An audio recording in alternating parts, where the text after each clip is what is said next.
Sama-sama doa dalam hati.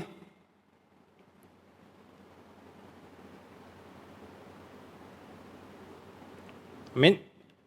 Dalam nama Tuhan Yesus, kita mula kebaktian hari Jumaat kita. Sama-sama nyanyi kidung 58.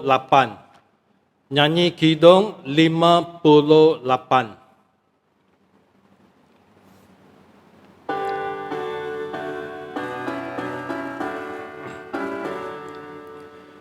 Yesus pimpinku tak sunyi, Tuhan bimbingku tentera. Baik siang maupun malam, Tuhan Yesus selalu pimpin. Yesus pimpin tiap hari, tangan Yesus memimpinku.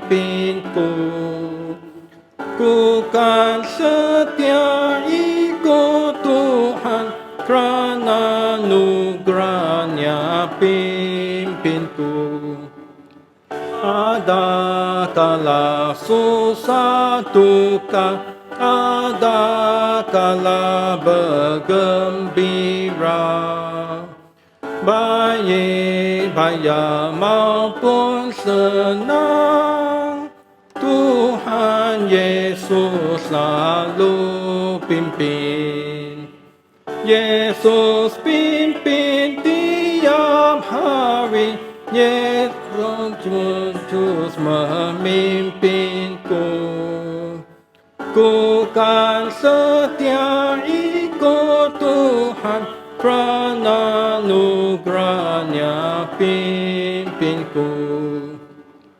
Ku mau pegang tangan Tuhan, dari kini sampai syurga. Baik susah maupun senang, Tuhan Yesus selalu pimpin.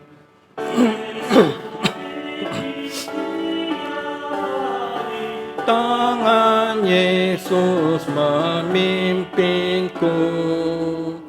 Ku kan setia ikut Tuhan, kerana anugerahnya pimpinku.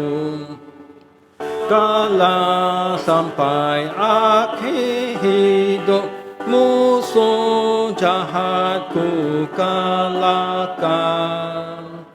Mahkota pun tak tersedia, Tuhan Yesus selalu pimpin. Yesus pimpin tiap hari, tangan Yesus memimpinku. Ku kan setia ikut Tuhan, kerana anugerahnya pimpinku. Kita beri syukur kepada Tuhan Yesus kerana walaupun sudah sampai lebih kurang 2 bulan kita mengadakan kebaktian begitu, tetapi kita juga syukur kita masih boleh terus hidup menyembah Tuhan Yesus. Sekarang kita sama-sama bersujud berdoa supaya Tuhan Yesus memimpin kita dalam kebaktian ini. Sama-sama kita bersujud berdoa.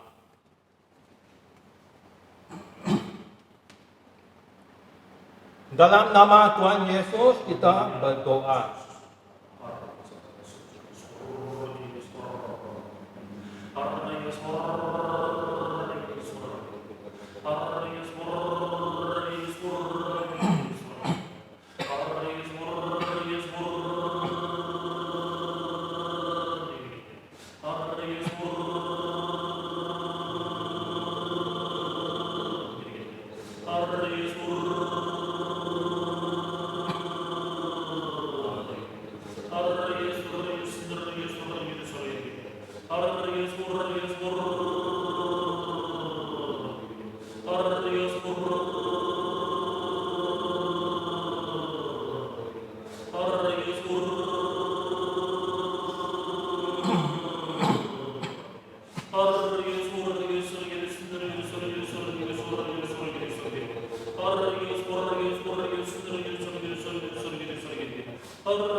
Amin.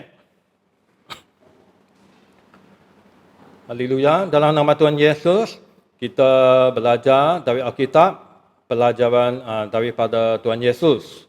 Untuk sebagai dorongan, tajuk yang kita akan belajar adalah pergunakanlah waktu yang ada. Okey, sekali lagi, tajuk yang kita akan belajar, pergunakanlah waktu yang ada. Ini adalah daripada surat Paulus kepada jemaat di Efesus. Sila berujuk Efesus pasal 5. Efesus pasal 5. Sila baca ayat 15 sampai 17. Efesus pasal 5 ayat 15 sampai 17. Dalam nama Yesus saya baca ayat 15. Kerana itu perhatikanlah dengan saksama bagaimana kamu hidup. Janganlah seperti orang berbau, tetapi seperti orang arif. 16. Dan pergunakanlah waktu yang ada, kerana hari-hari ini adalah jahat. 17. Sebab itu janganlah kamu bodoh, tetapi usahakanlah supaya kamu mengerti kehendak Tuhan. Okay, so di sini Paulus tulis kepada jemaat dan dia beritahu di ayat 15, perhatikanlah dengan saksama bagaimana kamu hidup. Oleh itu, persoalan ini adalah sangat penting. Ia adalah mengenai bagaimana mereka hidup. Dan Paulus kata, mereka mesti perhatikan dengan saksama. Oleh itu, dari ayat seterusnya, Paulus beritahu kepada kita, ada dua kategori, ada dua jenis kumpulan orang yang disebut, yang diberitahu oleh Paulus. Kalau kita baca bahagian ayat 15 bahagian bawah. Ayat 15 bahagian bawah. Janganlah seperti orang berbau, tetapi seperti orang arif. 17. Sebab itu janganlah kamu bodoh, tetapi usahakanlah supaya kamu mengerti kehendak Tuhan. So daripada dua ayat ini, kita tahu ada dua kategori atau jenis jemaat. Oleh itu yang pertama, mereka yang berbau atau mereka yang bodoh, yang tidak bijak. Oleh itu siapakah mereka? Kita tahu mereka adalah yang tidak mengerti atau tidak memahami kehendak Tuhan. Dan kerana itu, mereka tidak menggunakan waktu yang ada dengan baik. So ini adalah kumpulan jemaat pertama yang Paulus katakan, yang bodoh atau tidak bijak. Tetapi kumpulan yang kedua, mereka yang arif. So siapakah mereka? Kita tahu mereka adalah yang mengerti, yang memahami kehendak Tuhan. Dan kerana itu, mereka akan menggunakan waktu yang ada dengan mereka dengan baik.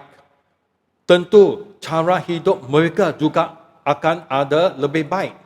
Okay? So kita dari ayat ini tahu yang hari ini kita mesti perhatikan dengan saksama bagaimana kita hidup, bagaimana kita mempergunakan waktu yang ada pada kita. Dan kalau kita rujuk how atau nak cakap how mengenai waktu, kita tahu waktu adalah bahagian hidup manusia sehari-hari yang berharga. Dan hidup ini adalah kita dimiliki daripada Tuhan. Oleh itu, bila kita kata waktu ada kaitan dengan how sehari-hari kita. Dan dia memang adalah berharga yang diberi kepada kita dari Tuhan. Dan kita tahu, waktu yang berlalu tidak dapat digantikan, atau yang berlalu, ia akan berlalu selama-lamanya. Oleh itu, kita mesti sungguh-sungguh memberi perhatian kepada waktu dan pergunakan waktu yang ada dengan baik. Okey? So ini adalah kepentingan waktu. Kita tak boleh pisahkan waktu dengan hidup kita. Kerana hidup kita berjalan dengan waktu. Oleh itu, bila kita ada waktu, bila ada nyawa, bila kita masih hidup, kita mesti mempergunakan waktu dengan baik seperti Paulus beritahu kepada kita. Dan dari bahasa Yunani kuno, ada dua perkataan mengenai waktu, atau kita kata ada dua definisi hal mengenai waktu. Okey, ada dua. Pertama adalah dalam bahasa Yunani dipanggil Kronos. K-R-O-N-O-S. Kronos. So, apa itu Kronos? Apa waktunya? So, waktunya kalau kita kata Kronos adalah waktu yang dapat diukur dengan jam, dengan hari, dengan tanggal, dengan bulan, dengan tahun atau sebagainya. So, kita tahu yang Kronos, dia memang sangat, bagaimana cakap? Itu waktu yang tersedia ada lah. Karena kita kata jam, hari, tanggal, bulan. Ini biasa kita dalam semua ini. Okey? Tetapi yang kedua adalah apa yang kita kata Kairos. K-A-I-R-O-S. Okey? Itu ayat Yunani yang kedua mengenai Kairos. So, apa itu Kairos? Kairos adalah waktu yang diberi oleh Tuhan dan yang di dalamnya terdapat kesempatan untuk kita melakukan sesuatu yang penting dan bermanfaat bagi diri kita sendiri atau orang lain. Sebagai contoh, kita tahu tiap-tiap hari kita ada kebiasaan kita. Kita ada itu pelan cara hidup kita. Kerana itu mengikuti jam, masa, hari, bulan. Okey? So ini adalah Kronos. Tetapi bila kita kata Kairos, Kairos ini adalah satu masa, satu kesempatan yang diberi oleh Tuhan kepada kita untuk melakukan sesuatu yang penting dan bermanfaat, khasnya untuk diri kita sendiri. Seperti kita kata how pandemik ini. Adakah pandemik ini tiap-tiap bulan ada? Kalau tiap-tiap bulan ada, matilah kita semua kan.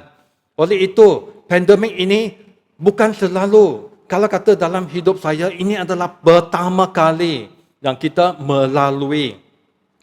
So, bila kita kata waktu ini, waktu yang kita ada sekarang, dalam masa ini, dalam masa pandemik, bila kita dikurung di dalam rumah kerana PKP, Perintah Kawalan Pergerakan. So, ini adalah Kairos. Ini adalah satu masa, satu waktu yang boleh kata Tuhan beri kepada kita untuk kita ambil kesempatan untuk melakukan sesuatu yang penting dan bermanfaat untuk diri kita. Okey? So kita mesti faham ini adalah waktunya. Oleh itu tadi bila kita baca di Efesus pasal 5, bila Paulus kata kita mesti mempergunakan waktu yang kita ada. Paulus maksud adalah Kairos. Okey? Oleh itu bila kita kata waktu yang diberikan, kita mesti baik-baik menggunakan waktu atau masa ini untuk memenuhi kehendak Tuhan. So kalau hari ini kita ada perfahaman ini, memang seperti Paulus kata, kita adalah kumpulan orang yang arif, kumpulan orang yang mengerti, memahami kehendak Tuhan, memahami mengapa kita ada dalam waktu atau masa ini. Dan kita akan mempergunakan waktu yang kita ada dengan baik-baik. Okey? Oleh itu, untuk pelajaran kita sekarang belajar dua poin. Pertama, tajuk kita kata, pergunakanlah waktu yang ada. So, kita kata semasa lockdown ini atau semasa PKP, Perintah Kawalan Pergerakan. Walaupun kita tahu sudah sedikit boleh buka boleh relax, orang kata boleh relax sedikit. Tetapi walau bagaimanapun, memang itu perintah kawalan pergerakan masih ada. So, poin pertama kita akan cepat-cepat kata mempergunakan waktu yang kita ada semasa lockdown atau PKP. Kita beri syukur. Sekarang kita cepat-cepat kata empat bahagian yang kita semua mungkin sudah mempergunakan waktu yang kita ada dengan baik. So kita beri syukur kepada Tuhan. Kami telah menggunakan waktu dengan baik untuk apa? Menghabiskan masa yang berkualiti dengan siapa? Dengan keluarga kita. Dahulu mungkin kadang-kala anak-anak tak biasa jumpa bapa mungkin. Kalau bapa kerja di Singapura, memang kalau dia tiap hari balik, awal pagi dia pergi kerja, malam-malam dia balik. Kadang-kala mungkin juga tak ada masa untuk bertemu sama suami isteri kerana suami kerja. Ada kadang-kala kalau suami isteri kerja, anak-anak pun tidak banyak masa dengan ibu bapa. Oleh itu, pada waktu ini yang kita kata Kairos, waktu ini yang diberikan oleh Tuhan, yang kita patut ambil kesempatan melakukan sesuatu yang penting dan bermanfaat untuk kita dan yang lain. Oleh itu kita syukur kerana kita telah menggunakan waktu ini dengan baik. Untuk apa? Kita kata menghabiskan masa yang berkualiti dengan keluarga. Tapi kita tak menafikan di berita juga ada yang mereka bergaduh, berlawan dalam keluarga. Mungkin tapi saya ingat jemaat tak patut begitu. Kerana kadang-kadang ada yang mungkin mereka minum, mereka tak suka makan makanan ini atau itu dan sentiasa dengan itu anak-anak mungkin ada yang mereka sudah bosan, sudah jadi geram. Tapi walau bagaimanapun kita keluarga dalam Kristus Yesus. Okey, oleh itu kita menggunakan masa yang berkualiti dengan isi keluarga. Okey, sebagai satu contoh, kita rujuk Mazmur. Mazmur 128.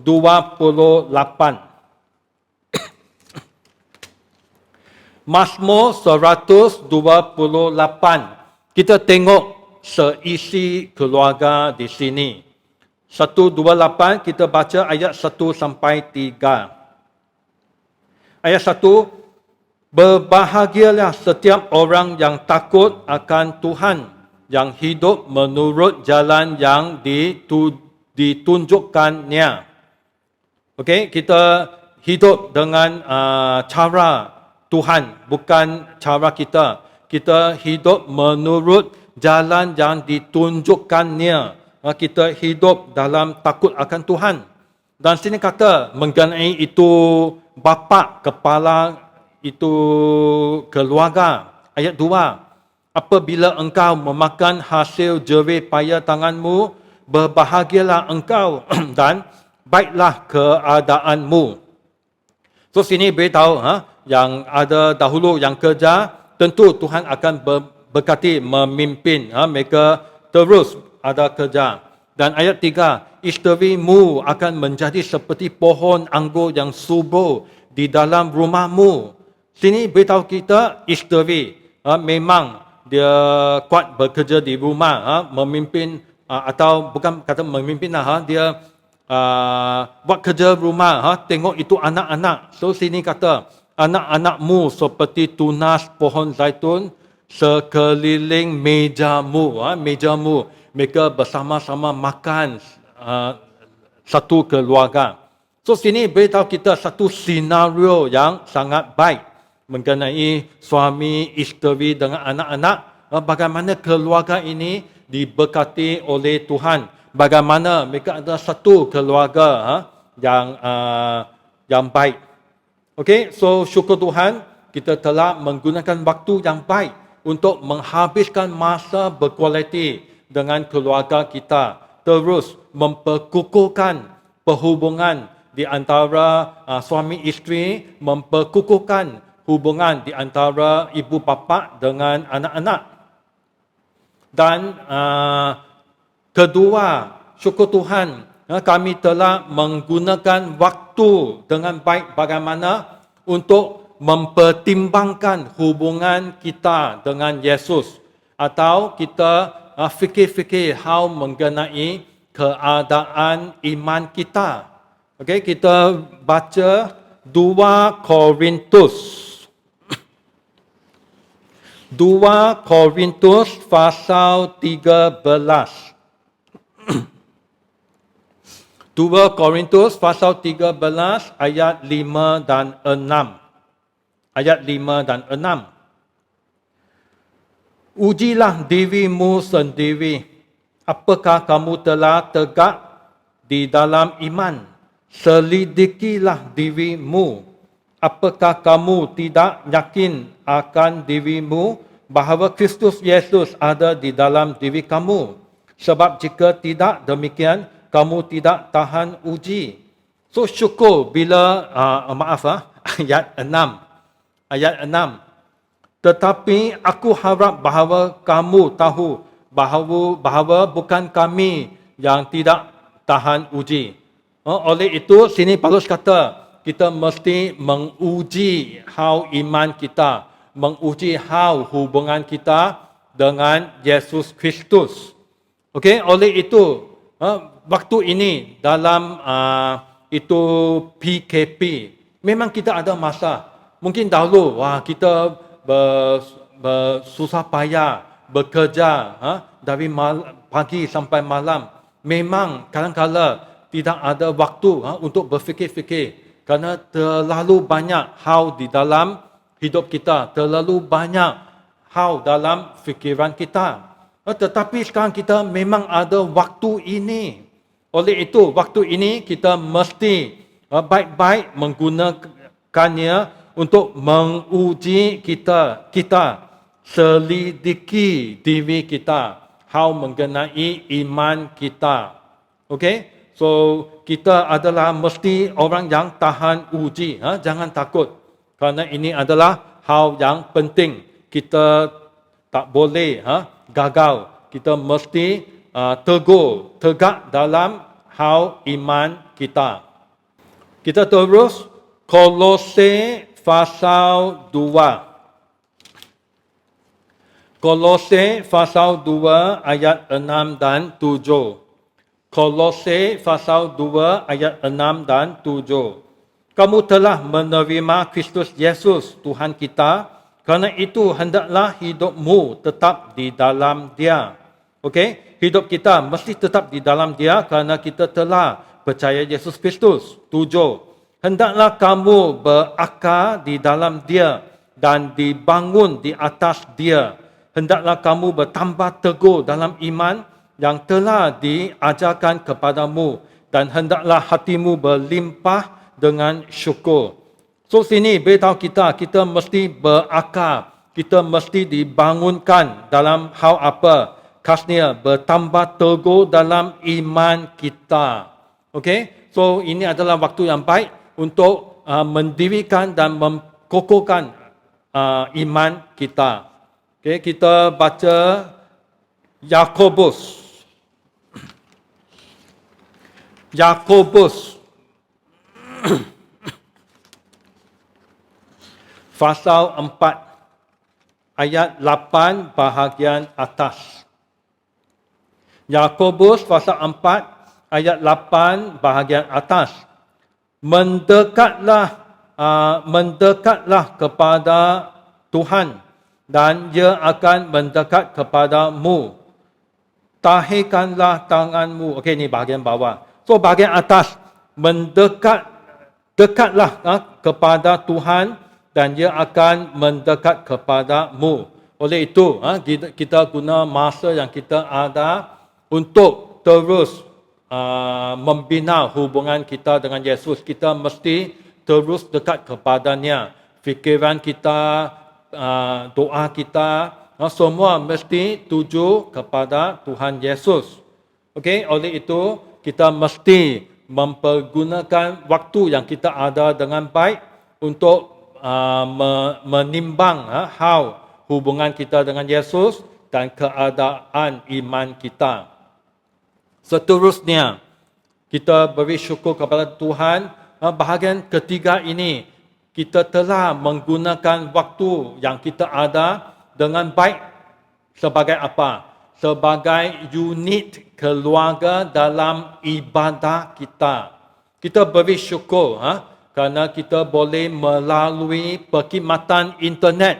Walaupun kita mesti atau sudah telah guna banyak data dalam handphone kita, tapi kita tahu ini adalah baik.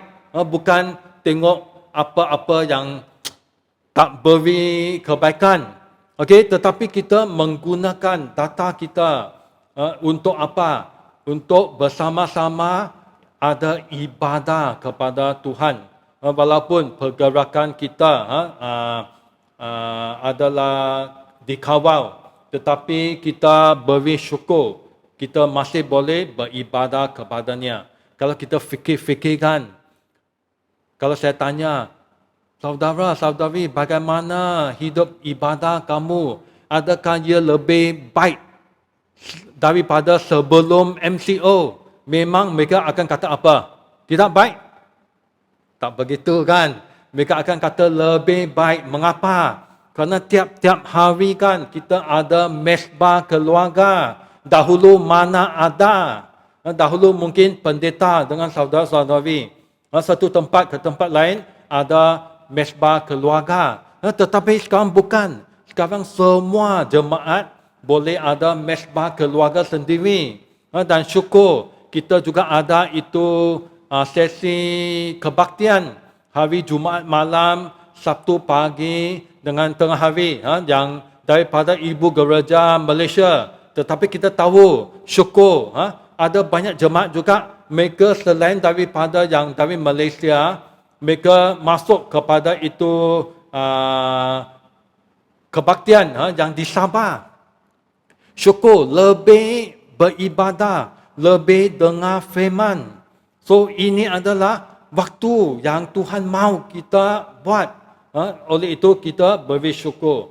Kita guna waktu dengan baik dalam hal ibadah dan syukur kerana semua ahli keluarga, unit keluarga kita sendiri ada ibadah melalui internet, ada mesbah keluarga, mungkin ada yang ada kelas pendidikan dan ada kita tahu itu sesi belia yang diatur oleh itu Hozana tiap-tiap Sabtu.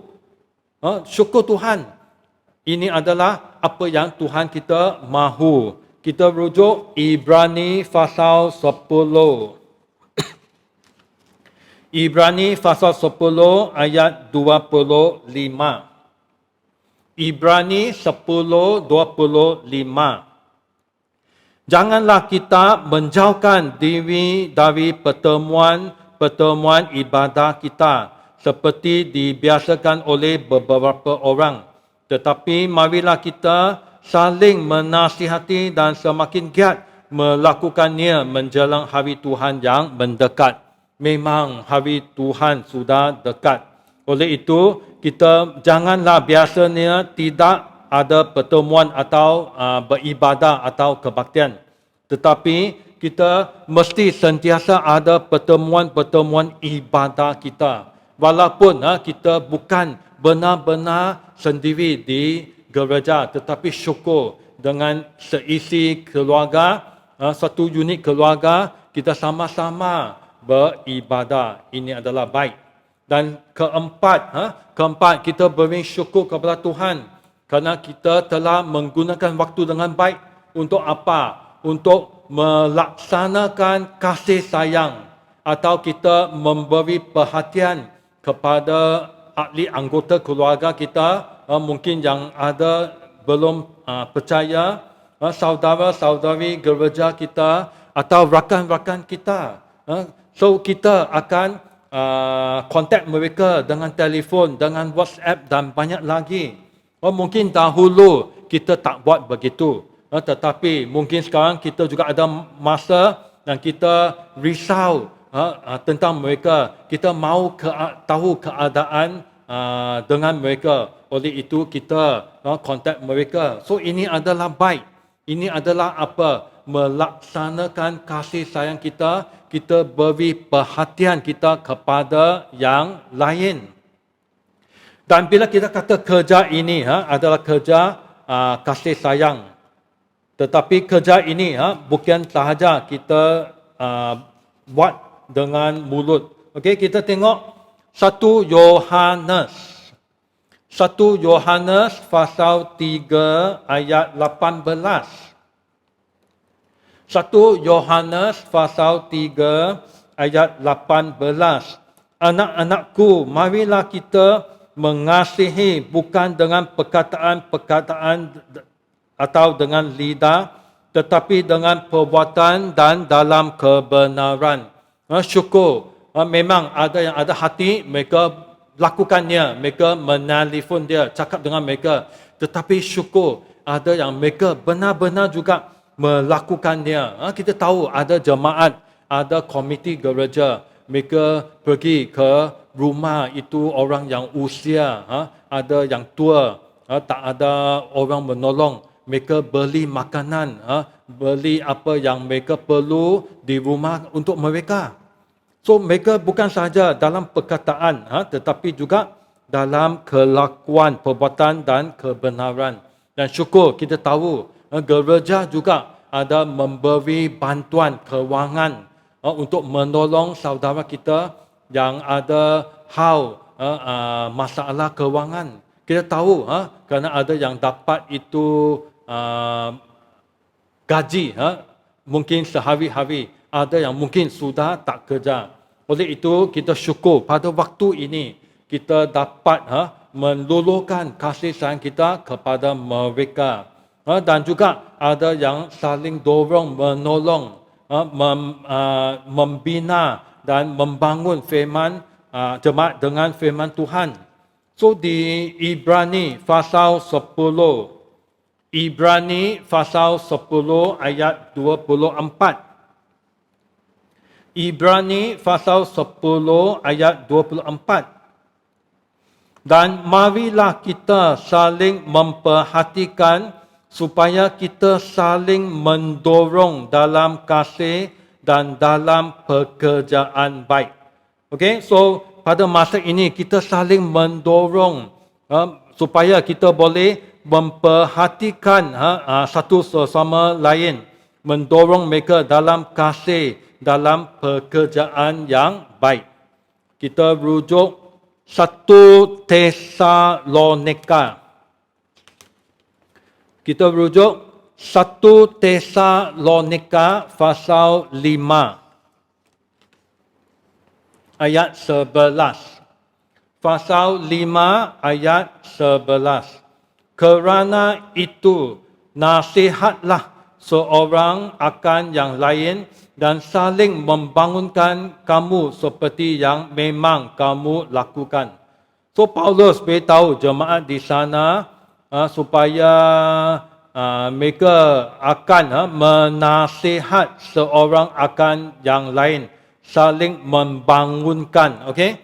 So kita mesti terus buat kerja ini walaupun kita tak dapat bertemu, tetapi melalui banyak media, itu telefon, internet, WhatsApp, banyak-banyak lagi kita terus hubungi sesama satu lain dan juga terus mendorong, terus bantu sesama sendiri. Oleh itu kita beri syukur kepada Tuhan yang kita ada mempergunakan waktu yang kita ada dengan baik, dengan manfaat. Seperti yang kita kata 4 hal ini.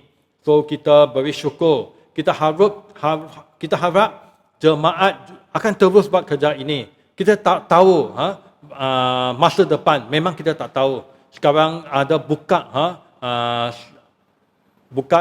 banyaklah. So kedai-kedai ada yang sudah boleh bekerja. Tetapi kita tak tahu mungkin 2 minggu lagi bagaimana keadaan. Oleh itu, walau bagaimanapun kita terus mesti mempergunakan masa yang kita ada dengan baik-baik. untuk buat apa yang bermanfaat dan apa yang dapat beri kebaikan untuk kita dan orang lain. Dan sekarang poin kedua, bila kita kata mempergunakan waktu yang ada, kita katakan masa depan selepas lockdown, selepas how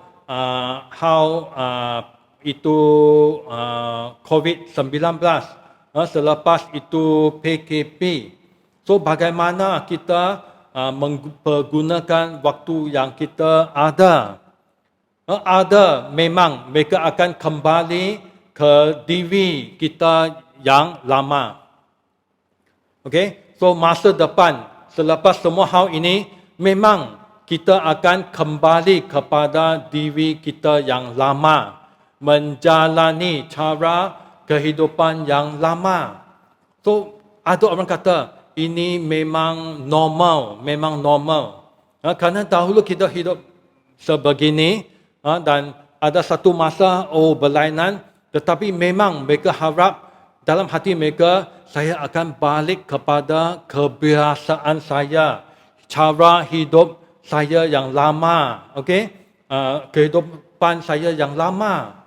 So memang juga ada yang akan kembali ke dunia, sibuk dengan pekerjaan dan kehidupan. Ini kita tak menafikan. Memang tentu akan berlaku. Kerana untuk mendapat apa? Mendapat kembali rezeki kita, memperkukuhkan itu kedudukan kewangan kita dan lain-lain. So ini tidak bersalah. So pendeta tidak kata ini salah. Tetapi bila kita kembali kepada cara hidup yang kita mahu seperti dahulu, kita juga mesti fikir-fikir, adakah saya terus mempergunakan waktu yang saya ada dengan baik seperti bila saya di lockdown? Adakah kita terus memberi masa untuk hal iman kita, hal keluarga kita, hal itu jemaat-jemaat atau rakan-rakan kita dan selainnya? So kita mesti juga memikir hal ini. So memang selepas lockdown ada yang akan balik kepada diri mereka yang lama, menjalani cara hidup mereka yang lama, akan terus sibuk di dalam dunia, dalam pekerjaan mereka kerana hal kewangan. Tetapi kita juga berjaga-jaga. Janganlah ini menjadi satu halangan kepada pertumbuhan kita dalam iman dan hubungan dengan Yesus. Seperti di Lukas, kita rujuk Lukas pasal 8. Lukas pasal 8 ayat 14. Kita tahu bahagian ini adalah perumpamaan tentang seorang penabur. Di Lukas pasal 8 ayat 14, ada yang benih kita tahu jatuh dalam semak duri. Dan benih ini adalah jenis jemaat yang apa? Ialah orang yang telah mendengar firman itu dan dalam pertumbuhan selanjutnya, pertumbuhan selanjutnya mereka terhimpit oleh kekhawatiran dan kekayaan dan kenikmatan hidup sehingga mereka tidak menghasil buah-buah matang. Memang Tuhan Yesus dia mahu buah-buah daripada kita. Oleh itu, bila kita kata kita mahu kembali kepada cara hidup kita yang lama, kita juga mesti jaga-jaga. Sekali lagi, seperti sini kata, janganlah hal ini menghempit pertumbuhan kita kerana kekhawatiran dalam hidup, kerana kekayaan dan kenikmatan hidup. Dan juga kita tahu lama kelamaan ada yang akan kembali mencintai dunia dan perkara-perkara duniawi. Kita rujuk Kolose. Kolose pasal 3 ayat 1 dan 2. Kolose pasal 3 ayat 1 dan 2. Kerana itu, kalau kamu dibangkitkan bersama dengan Kristus. Sini beritahu kita, selepas kita dibaptis, bila kita keluar dari air, kita dibangkitkan bersama Kristus. Kita ada hidup yang baru di dalam Kristus. Orang lama, orang dosa sudah mati, disalib. Okey? So, bila kita dibaptis, kita seperti sini kata dibangkitkan bersama Kristus. Dan sini kata apa? Carilah perkara yang di atas, di mana Kristus ada. Ini adalah hal syurgawi, bukan hal duniawi. Kerana Yesus Kristus, dia di syurga. So sini kata, carilah perkara yang di atas, di mana Kristus ada. Dan dia duduk di sebelah kanan Tuhan. Ayat 2. Fikirkanlah perkara yang di atas, bukan perkara yang di dunia. Okay? So, memang lama kelamaan, bila kita kembali kepada cara hidup yang lama, kita terus akan mencintai dunia dan perkara-perkara dunia. Tetapi berhati-hatilah. Fikiran kita mesti tuju pada hal yang di atas. So, sebagai satu kesimpulan, Paulus beritahu kita yang kita mesti mempergunakan waktu atau masa yang kita ada dengan baik.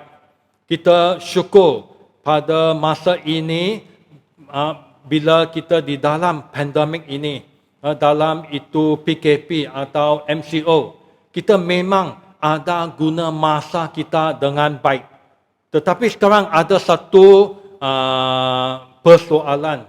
Tetapi bagaimana pada masa depan, selepas lockdown ini, selepas hal ini sudah ditebuskan, bagaimana, adakah cara hidup kita sekali lagi berubah?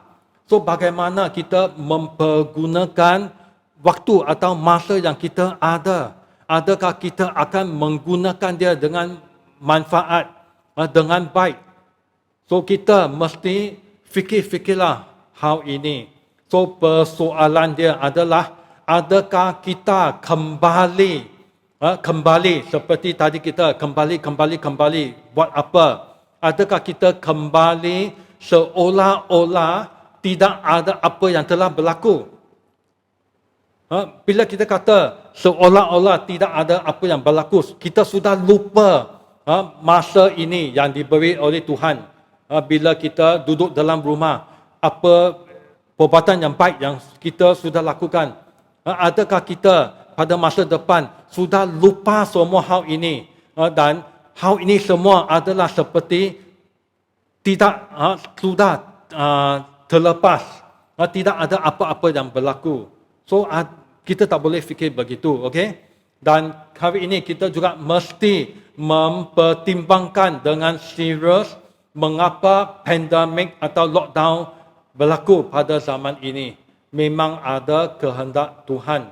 Memang Tuhan mahu kita guna waktu dan masa yang dia beri kepada kita dengan baik dan manfaat. Okey, kita berdoa supaya Tuhan Yesus memimpin kita, supaya kita akan fikir hal ini, supaya kita sekarang dan masa depan akan terus mempergunakan masa yang kita ada dengan baik.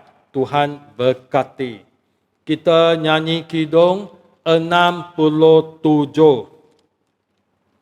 Nyanyi kidung 67.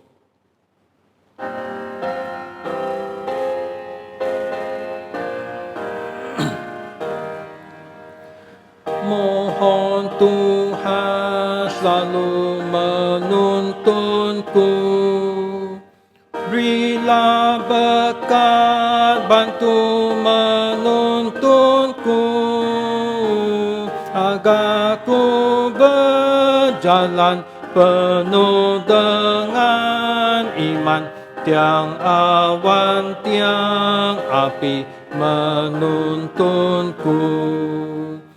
Kala bimbang takut kau tuntunku, kala badai hujan kau tuntunku, siang atau malam, cerah atau mendung, jalanku selalu terang, kau tuntunku. Kala ku di dunia, kau tuntunku. Apapun terjadi, kau tuntunku. Sampai akhir hidup dapat kemenangan, terima mahkota kau tuntunku. Kita beri syukur dan kita sama-sama bersujud berdoa. Dalam nama Tuhan Yesus kita berdoa.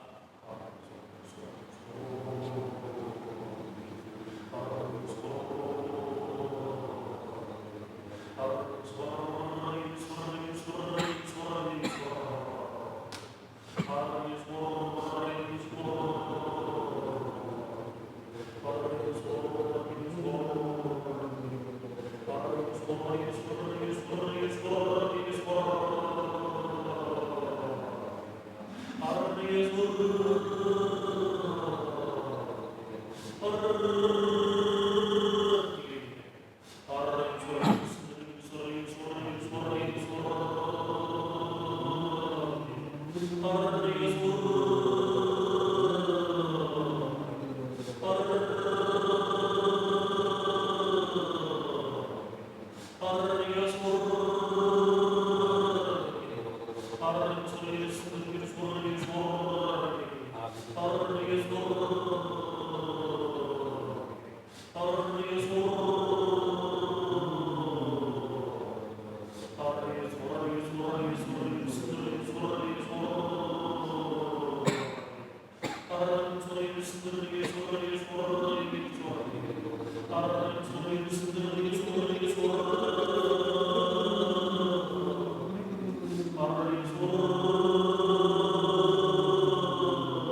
bergirang, Yesus cintaku, Dia cintaku, Dia cintaku.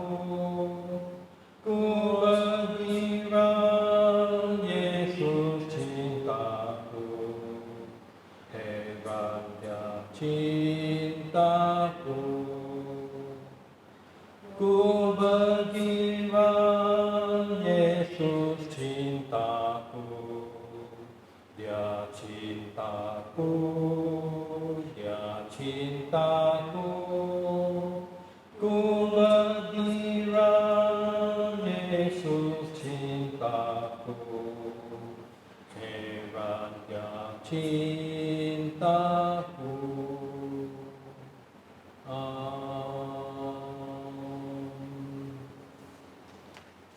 Kita beri syukur kepada Tuhan Yesus, Tuhan memberkati. Amin.